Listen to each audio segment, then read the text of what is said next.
Hello guys, welcome back to my channel. My dad slapped me on his birthday. That night, my phone rang and changed everything. My name is Nora Elaine Shepard, and for 24 years I believed a lie so completely that the truth, when it finally arrived, felt like the ground shifting under my feet. Let me tell you about the gift first. I spent 3 weeks making it. 3 weeks of evenings after work, sitting at my kitchen table in my apartment in Midtown Sacramento, surrounded by old photographs and pieces of paper and a scrapbook I had ordered from an arts and crafts store on J Street. I am not a crafty person by nature. I am an accountant. I work with numbers and spreadsheets and quarterly reports, and the tactile, patient work of cutting and arranging and gluing things down with care is not something that comes naturally to me. But I had decided, that year, that I was going to make my father something real. Something personal. Something that said, "I see you. I remember. I was paying attention all these years." My father, the man I called my father, the man who raised me, whose last name I carry, whose face I used to search my own reflection for similarities, is Gerald Shepard. He turned 60 on the 14th of March. He has lived in the same house in Elk Grove, California, since before I was born, a beige two-story on a street lined with liquid amber trees that turn orange in October and drop their spiky seed balls all over the sidewalk for the rest of the year. He works in property management. He coaches youth baseball on weekends. He is a man of routines and preferences and strongly held opinions about the correct way to do almost everything. The scrapbook had photographs from his entire life. I had spent weeks collecting them, asking my mother for old prints, scanning things on the scanner at my office, reaching out to his sister, my Aunt Carol in Fresno, who had boxes of family photos she was thrilled to have someone go through. There were pictures of him as a little boy in Modesto, California, where he grew up, squinting into the sun in front of a house I didn't recognize. Pictures of him in high school, in his baseball uniform, looking young and certain in the way that teenagers do before life teaches them uncertainty. Pictures of his wedding to my mother. Pictures of me as a baby, him holding me in the hospital, his face doing something unguarded and overwhelmed that I had never seen it do in real life.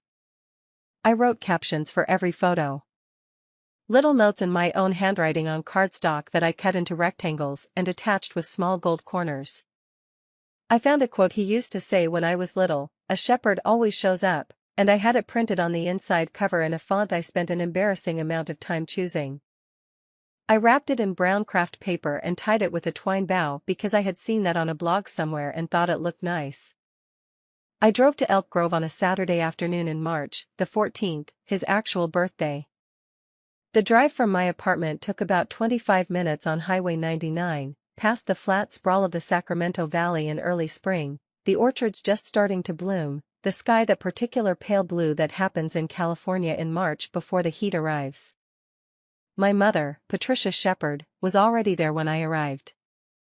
My mother and father divorced when I was 12, but they have maintained a complicated, functional proximity for the 12 years since. They live 8 minutes apart, they attend each other's family events, they are what people sometimes call good co-parents and what I sometimes call two people who could not live together and also cannot fully let go.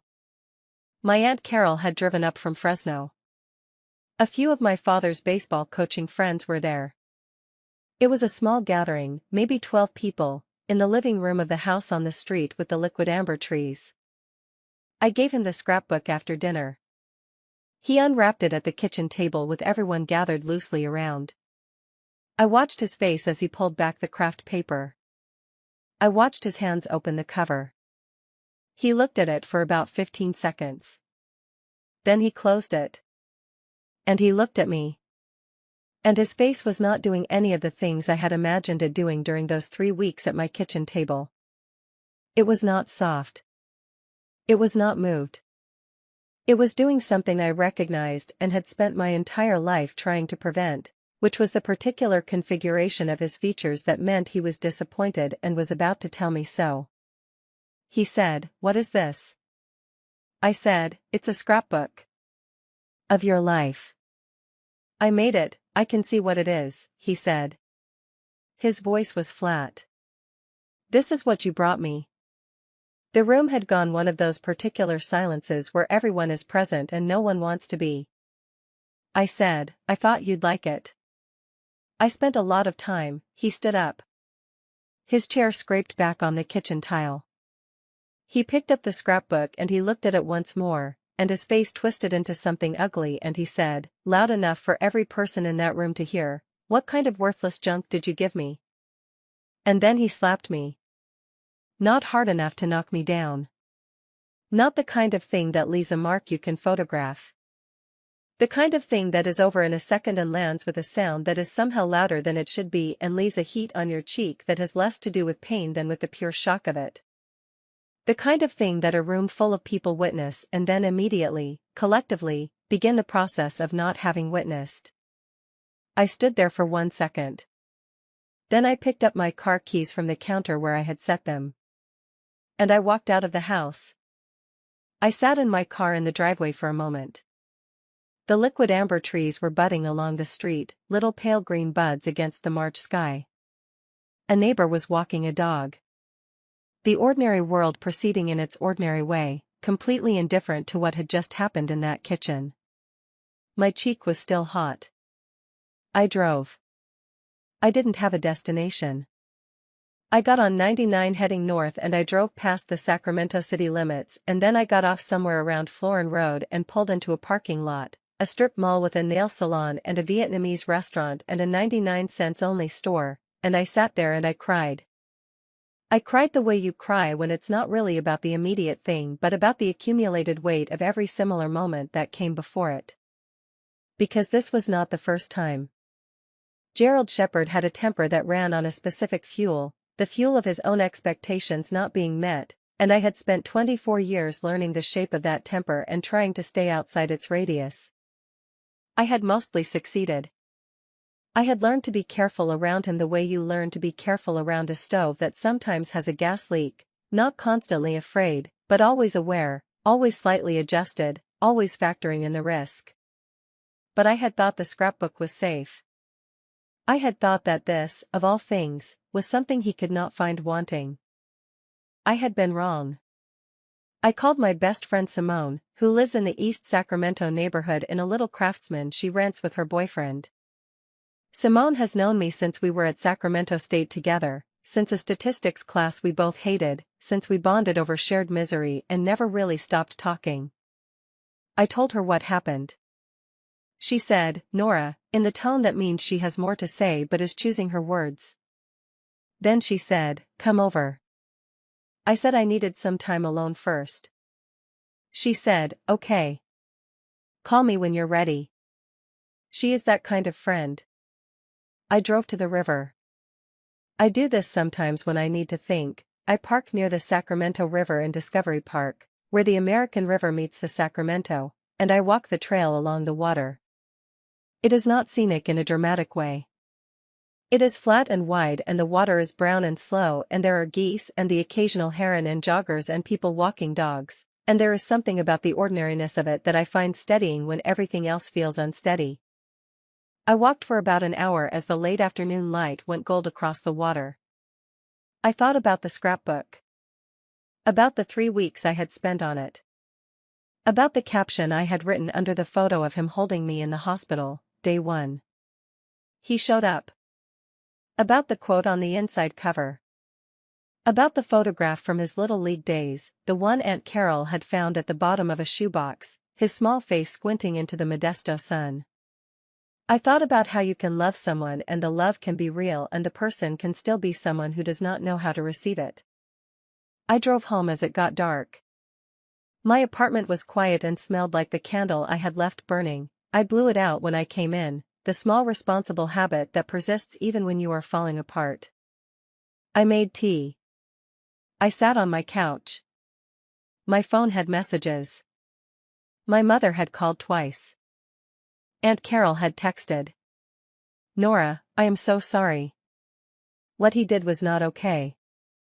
Simone had sent a string of texts that escalated from concern to outrage to a final message that was just several capitalized words about my father's character that I will not reproduce here but that I appreciated deeply.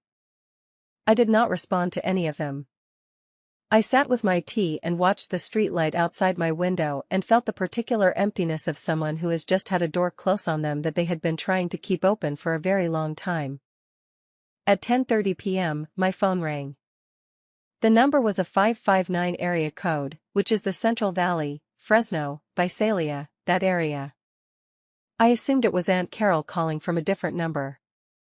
I answered. A man's voice said, "Hello, dear. I am your biological father." I did not respond for what felt like a very long time but was probably 4 seconds. The man's voice was careful. Measured. Like someone who had rehearsed this and was now doing it and was somewhere on the other side of terrified. He said, "My name is Douglas Fenn. I hope, you're Nora." "Nora Shepherd." I said, "Yes." He exhaled a long, quiet breath. He said, "I've been trying to find the right time to call for a long time. I'm not sure there is a right time. Today I decided I had to." I was sitting very still on my couch. My tea had gone cold. The street light outside was doing its ordinary thing. Everything was exactly as it had been 30 seconds ago and everything was completely different. I said, "How did you get this number?" "Your mother," he said. "She gave it to me a few weeks ago. She said she thought you deserved to know, and that she was going to leave the decision to me about when to call." A pause. "I'm sorry it's late. I drove from Fresno. I've been sitting outside Sacramento for 3 hours working up the nerve." I looked at my window as if I might somehow see him outside in the dark. "You're in Sacramento?" I said. "I'm parked on a street near a coffee shop on K Street," he said. I wasn't planning to knock on your door. I just thought if I was closer it would be easier to call." That probably sounds strange. It did sound strange. It also sounded like something a person does when they are very frightened and have wanted something for a very long time and don't fully trust themselves to do it right. I understood that feeling completely. I said, "What coffee shop?" Temple Coffee on K Street was still open. It is the kind of place that stays open late in Midtown Sacramento, with good lighting and exposed wood and the smell of quality espresso at 10:45 on a Saturday night. There were a few people inside, a couple at a table near the window, a person working on a laptop, a barista who was clearly ready for the evening to end but was being professional about it. I got there first. I ordered a tea I did not need and sat at a table in the middle of the room and waited. Douglas Fenn came in about 4 minutes after me. He was tall.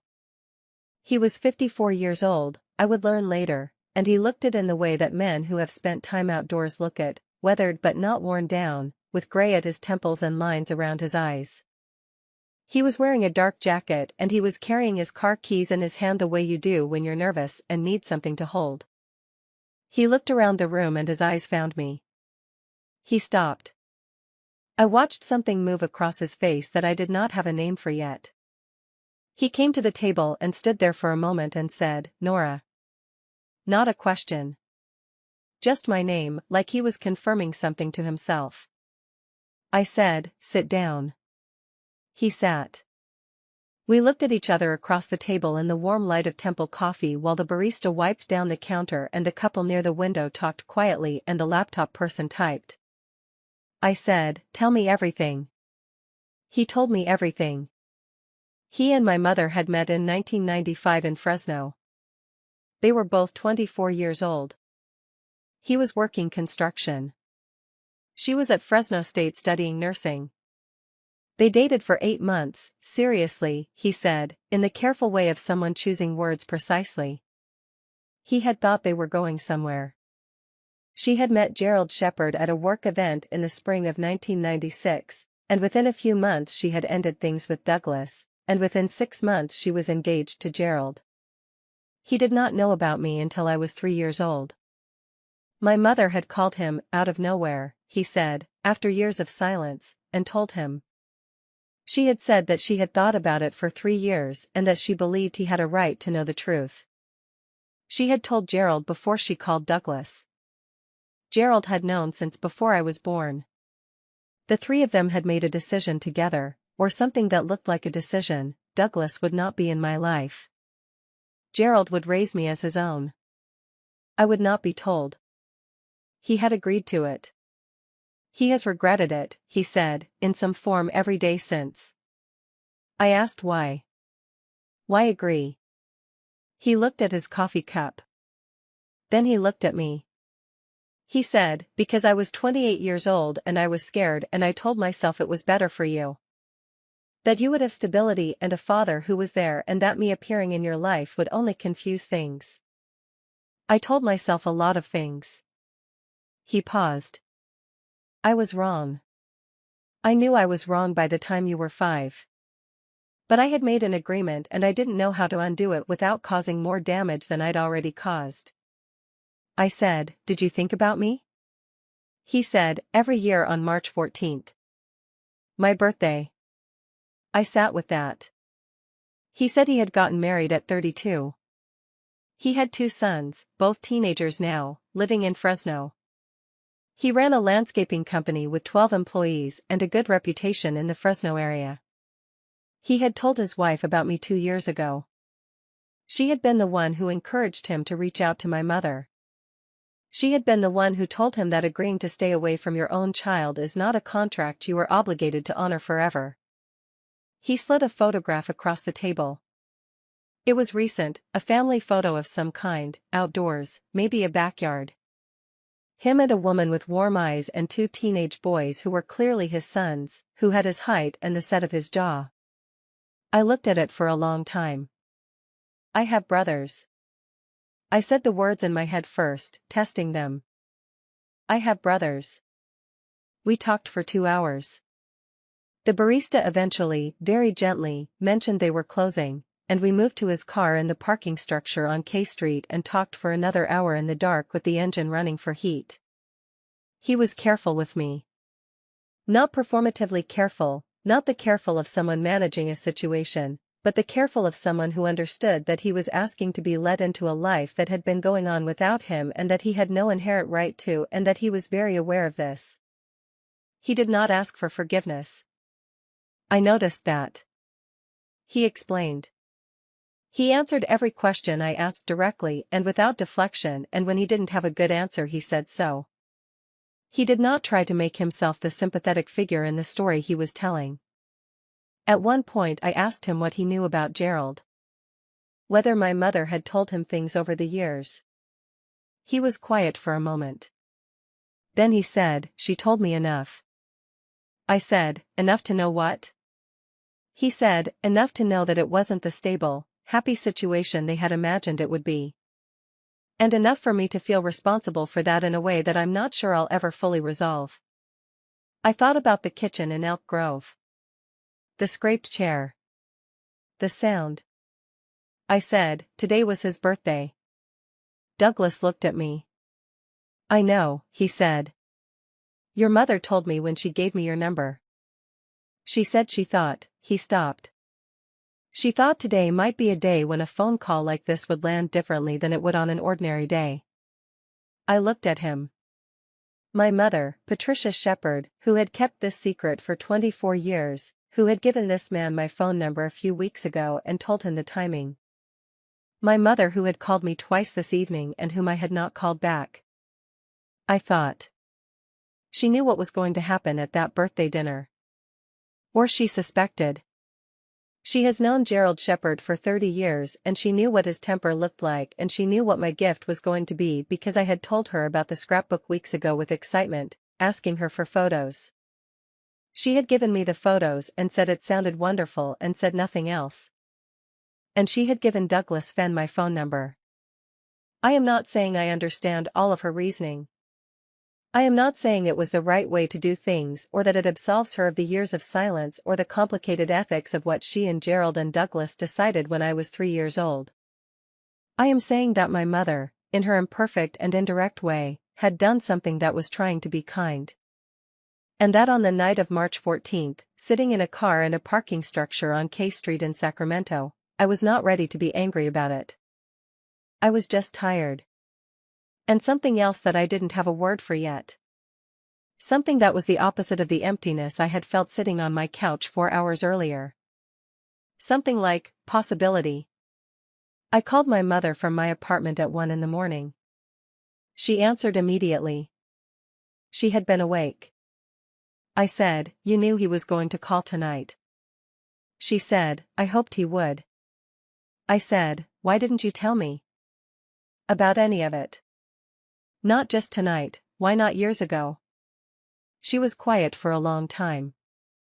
Long enough that I thought she might not answer. Then she said, "Because I thought I was protecting you."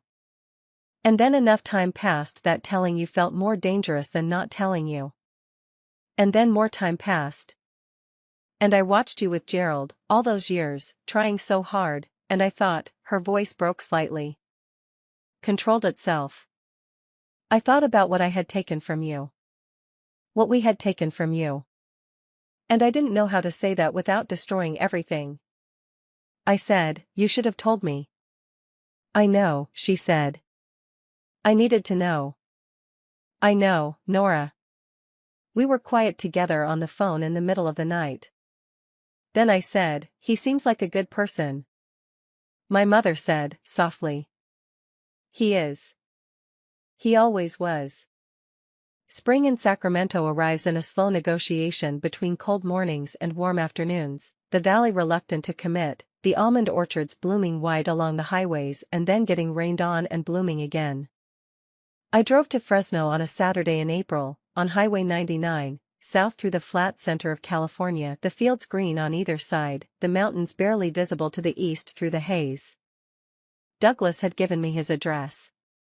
He had invited me to come when I was ready and said there was no pressure and that he would wait as long as I needed. I had waited 3 weeks.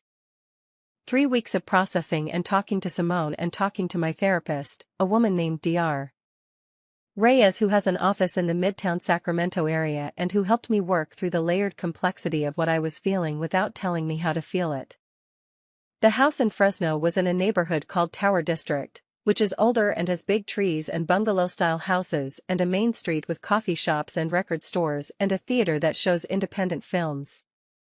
It was not what I expected, though I'm not sure what I had expected. Something about Douglas Fenn had made me imagine a more generic suburb. But the house was old and well kept with a garden in the front that was clearly tended with real attention, the kind of garden that takes years to get right. His wife's name was Karen. She hugged me at the door with the warmth of someone who had been preparing for this moment for a long time and was choosing to lead with openness. She had kind eyes. She had made a lunch that was more food than 6 people could eat. The boys, Tyler, 17, and Marcus, 15, were awkward in the specific way of teenage boys being introduced to an unexpected half-sister, which is to say they were mostly interested in their phones but kept looking up with a curiosity they were trying to appear too cool to have. Tyler eventually asked me what kind of music I liked. When I said I liked older stuff, Fleetwood Mac and that era, his face changed entirely and we ended up talking about music for 45 minutes while Karen and Douglas exchanged a look over the lunch table that I only caught the edge of. "I have brothers." The words landed differently now. Not just in my head but in my chest, in the specific place where things become real. I have not been back to Elk Grove. Gerald called me once, about a week after his birthday. His message was brief and did not contain an apology in any direct sense, but it had the quality of an attempted apology, something in the register of his voice that I recognized as close to accountable and that I chose to receive as such without calling him back. I am not ready to call him back. I may not be ready for a long time. What he did that evening was not new, but it was the last in a sequence, and sequences end. My Aunt Carol has texted me several times. She does not know about Douglas, nobody in Gerald's family knows, and I have decided that information is mine to share or not share as I choose, and I am choosing not for now. Aunt Carol's texts have been simple and warm. Checking in, saying she loves me, saying what happened was wrong. I have texted back each time.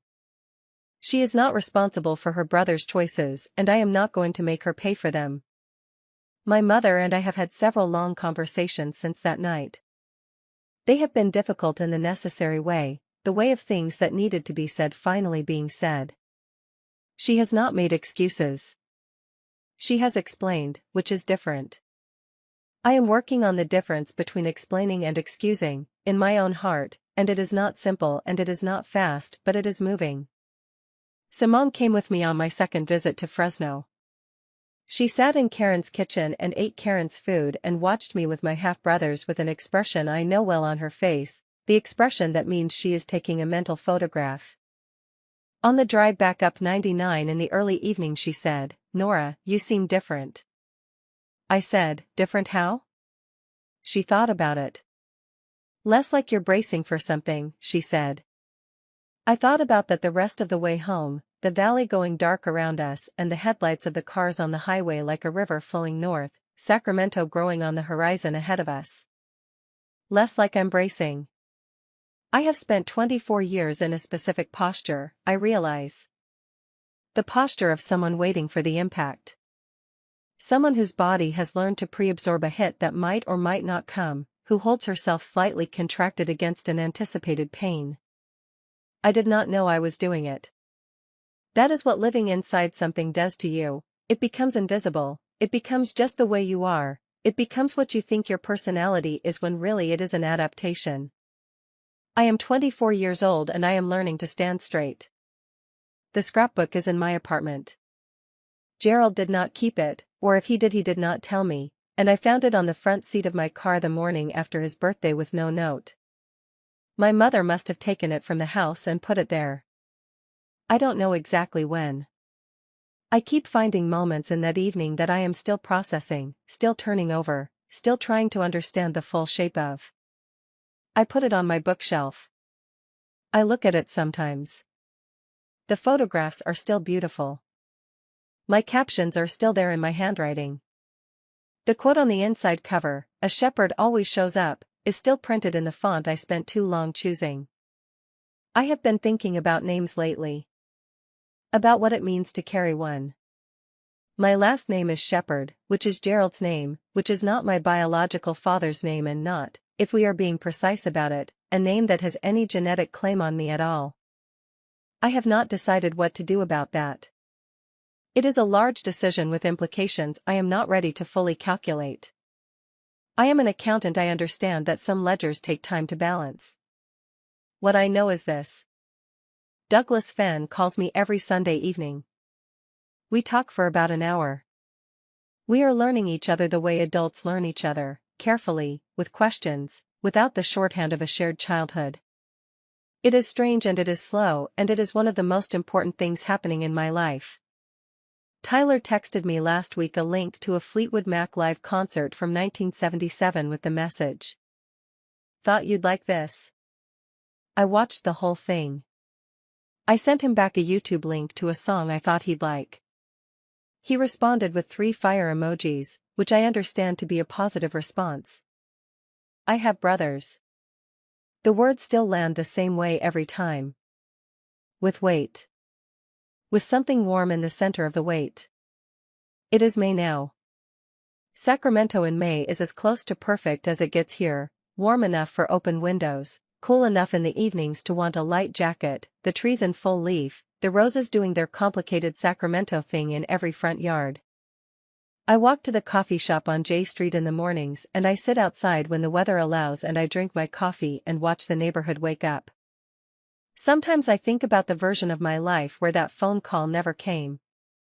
Where I drove home from Elk Grove on March 14th with my hot cheek and my grief and I cried in a parking lot and called Simone and eventually forgave Gerald, or didn't, and went on living the way I had been living, slightly contracted, slightly braced, organized around an absence I didn't even have a name for. That version is not this version. This version has Douglas and Karen and Tyler and Marcus and Sunday phone calls and a second visit to Fresno planned for June. This version has my mother and I having hard conversations that are making us closer in a way I am not sure we have ever been. This version has me sitting on my couch on a Saturday night and feeling, not emptiness, but the particular fullness of a life that has more rooms in it than I knew. I am not going to tell you that everything is resolved. I am not going to tell you that the slap doesn't still sit in my body in the specific place where shocks live, or that the 24 years of not knowing feel like nothing, or that rebuilding a relationship with a mother who kept a significant secret is easy or linear. None of those things are true. What is true is that I am here.